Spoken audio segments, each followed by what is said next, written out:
Assalamualaikum warahmatullahi wabarakatuh. Selamat pagi mahasiswa semuanya. Bertemu kembali kita pada mata kuliah Engindo Translation Project, Engindo Translation ya. Nah, pada kesempatan kali ini adalah meeting terakhir kita untuk translation atau mata kuliah kita Engindo Translation. Pada kesempatan kali ini saya akan tutup mata kuliah ini dengan memperkenalkan sedikit tentang translation project ya. Jadi bagaimana cara menerjemah dengan sistem project seperti ini. Mudah-mudahan rekan semuanya masih diberikan kekuatan dan kesehatan sehingga dapat belajar pada hari ini dengan baik. Baik, a successful quality translation depend on many factors throughout the translation process. But here's a secret that many translation buyers new to the market may not know. The most important part of the translation process is you. Nih. Jadi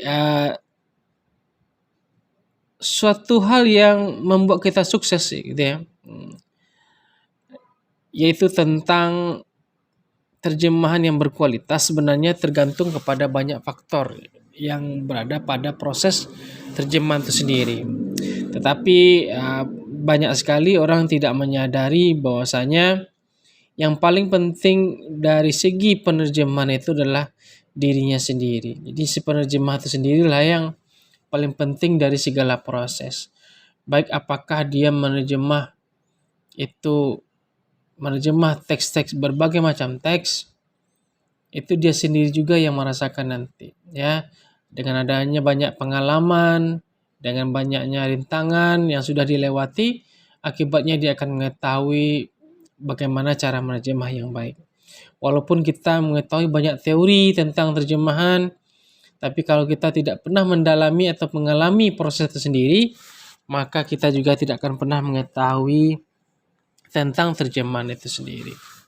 Di dasarnya adalah kita sendiri. Jadi walaupun kita menggunakan berbagai macam alat untuk menerjemahkan, tetapi intinya bukanlah kita pada alat itu sendiri, tetapi kita bergantung pada diri kita sendiri, kekuatan kita, kesehatan kita, daya nalar kita, dan sense kita terhadap terjemahan itu sendiri. Oke. Jadi bagaimana sih cara menerjemah berbasis project? Ini mungkin pada rekan semuanya nanti yang akan mengambil mata kuliah translation project ya, tapi ini hanya pengenalan saja. Oke. Jadi yang pertama itu adalah make plan. Jadi make plan, buatlah sebuah rencana. Determine your language combination. Be sure to target specific region or country. Jadi pastikan dulu bahasanya apa, pasangannya apa. Ini apakah bahasa Inggris ke bahasa Indonesia, Indonesia bahasa Inggris, atau bahasa Jepang ke Indonesia kan? Jadi harus kita tahu dulu. Ini kombinasi bahasanya bahasa apa. Karena kalau kita tidak tahu, kalau tidak mengerti, ya jangan diterima ya. Kita harus tahu kedua bahasa yang akan kita gunakan seperti itu. Be sure to target a specific region or country. Jadi pastikan juga daerahnya, daerah mana yang akan pakai ataupun audiensnya nanti. Ini bidangnya apa, harus kita pastikan ya. Karena semua itu nanti atau konteks dari terjemahan nanti itu akan mempengaruhi dari cara kita menerjemah. Kalau kita mengetahui ini untuk bidang akademik, maka bahasanya nanti tentu tinggi-tinggi dan sedikit. Ini digunakan untuk anak-anak, tentu bahasanya agak bahasa yang mudah dan mengerti. Jadi harus kita ketahui dia konteksnya itu. Apalagi misalnya kalau ini kita menerjemahkan untuk orang-orang yang Inggrisnya Inggris, British gitu ya. Harus kita sesuaikan juga vocabulary nanti. Kosakatanya seperti apa? Apakah nanti kita menerjemahkan untuk bidang ekonomi, teknik, tentu kosakatanya berbeda, gitu ya. This is an essential step ensuring clarity of project requirement. Appropriate use of language based on the target region and culture. Jadi itu tadi ya. Jadi dengan pahamnya kita bahasa yang kita gunakan, maka nanti dapat akan menyesuaikan dengan budayanya. Jadi kalau kita menerjemahkan menggunakan ataupun nanti kita mengacu kepada Amerika, ya gunakanlah American English gitu ya, ataupun Inggris atau British gitu ya, atau Inggris Australia, boleh saja ya. Jadi bahasa Inggris mana nanti yang akan kita pakai dan cocokkan kepada customer kita itu. pelanggan kita itu mana dia maunya. Karena dia setiap negara tuh ada memiliki berbeda gayanya. Oke? Apakah itu dia UK, Spanish dan sebagainya. Define your target audience ini sudah juga. Jadi pastikan target audience kita siapa, yang bacanya siapa ya. Apakah mereka anak muda, orang tua, industri expert or general public, apakah itu ahli industri ataupun umum, lokal, internasional. Dengan target yang jelas dalam pikiran, maka si penerjemah itu dapat menghindari ketidaktepatan bahasa itu sendiri. Jadi dengan tahunya kita konteks yang akan kita terjemahkan itu, maka bahasa target yang akan kita capai mudah untuk kita menerjemahkannya. Tidak sulit jadinya. Karena kita sudah dibantu oleh konteks dari bahasa sumber itu sendiri. Identify the tone and voice of the document. Pastikanlah kita mengetahui tone-nya apa. Tone-nya itu ya, misalnya akademik, seperti tadi ya, akademik. Apakah ini genrenya apa, literatur, sastra, buku teks, buku ajar, dongeng, itu yang harus kita tahu ya. Voice of the document, bentuknya nanti seperti apa ya. Apakah legal, tidak legal, hukumkah, buku biasakah, itu yang harus kita pahami.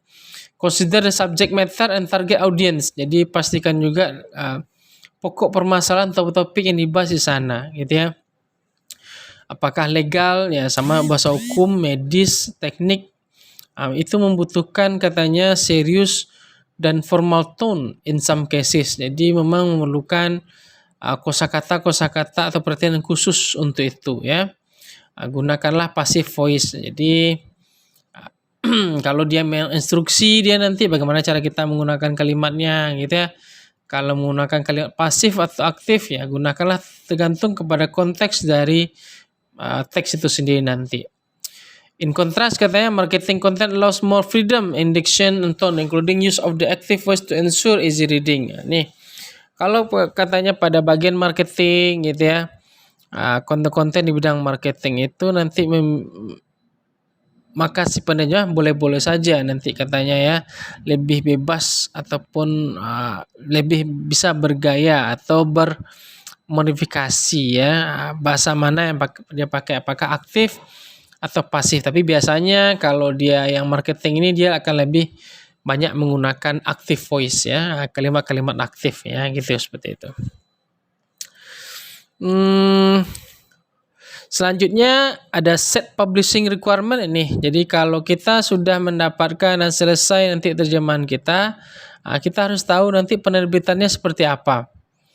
Select the file type of source document. Pastikanlah kita memilih sumber datanya apa atau sumber dokumennya. Nanti di mana akan diterbitkan, apakah kita harus membuatkan linknya, apakah harus dicetak semuanya atau hanya soft copy saja, maka harus kita tahu atau tanya kepada customer kita itu. For example katanya sebuah perusahaan mungkin harus diperlukan diterjemahkan dari PDF kepada Word supaya bisa ditampilkan ya di website. Kemudian projectnya itu dari PDF ke Word sesuai dengan pesanan gitu ya. Tips pastikanlah untuk mencari agen terjemahan. Jadi maksudnya seperti ini. Jadi publishing requirement itu ketika kita selesai dengan project terjemahan kita nanti kalau kita memang berbasis project, maka teman-teman itu nanti harus bertanya kepada customernya. Customernya maunya seperti apa nanti hasil terjemahannya itu. Apakah cetak semuanya atau hanya soft copy saja atau harus di PDF-kan nanti harus seperti apa?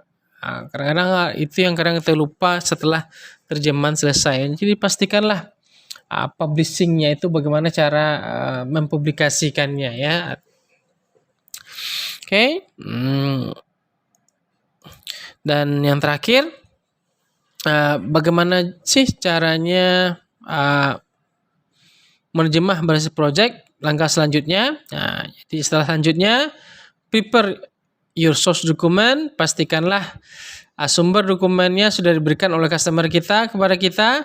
Use your plan above to provide clear instruction to the writers. Pastikanlah pekerjaan nanti ya, kalau kita berbasis project ini kita akan bentuk tim nanti, ada tim-tim yang akan bantu kita. Nah, mungkin pada mata kuliah project lah nanti kita akan bahas semuanya. Nah, jadi tulislah instruksi dengan baik, dengan jelas ya, sampaikan kepada tim kita. Remind your, nih pastikanlah subject matter expert, ahli-ahli yang pada pokok permasalahan untuk menggunakan kata-kata yang jelas, tepat ya, atau bahasan tepat jelas ya, dan menghindari idiom ataupun ungkapan yang kadang-kadang mungkin tidak sesuai dengan budaya itu sendiri. Jadi harus kita hindari kata-kata yang bias, yang tidak jelas, artinya tidak bisa seperti itu. Harus jelas-jelas dia, karena ini akan menjadi bahan terjemahan kepada orang lain ya. Oke, dan juga katanya confidential information, nama, identitas number, dan kontak information itu harus jelas semua ya. Selanjutnya proofread, kita ulang lagi, kita baca-baca lagi, kita cocokkan lagi ya, betulkah apa yang sudah kita kerjakan, cocokkan lagi dengan temanya, cocokkan dengan konteksnya, cocokkan dengan keseluruhannya. Oke, coherence-nya cocok, oke, antar judul dengan paragrafnya, induk kalimat, anak kalimat, ide utamanya, supporting ideas, itu semua harus jelas ya. Kalau kita memang melakukan yang namanya proofread, kita cek semua, angka, tulisan huruf besar, kecil, titik koma, semuanya kita cek ya, itu namanya proofread semuanya. Oke, selanjutnya create a terminology glossary. Jadi kita melakukan yang namanya glossary. Jadi kita mengelompokkanlah kata-kata atau mengumpulkan beberapa kata-kata, kita buatkanlah kelompoknya kata-kata ini supaya nanti kita mudah untuk mencarinya ya. Kalau ada kata-kata yang perlu kita catat, kita kelompokkan ya, silakan saja. Nanti dicatat oleh timnya, dikelompokkan timnya, jadi kita antar semua itu memiliki pemahaman atau arti yang sama ketika kata itu muncul di dalam sebuah teks. Tujuannya jadi dengan adanya terminologi of glossary, jadi ada kumpulan-kumpulan kata, nanti kita bisa melihat bahwasanya istilahnya ini untuk pada bidang ini, bisa kita diskusikan dengan pimpinan kita ya. Yang penting semuanya dipahami oleh kedua belah pihak.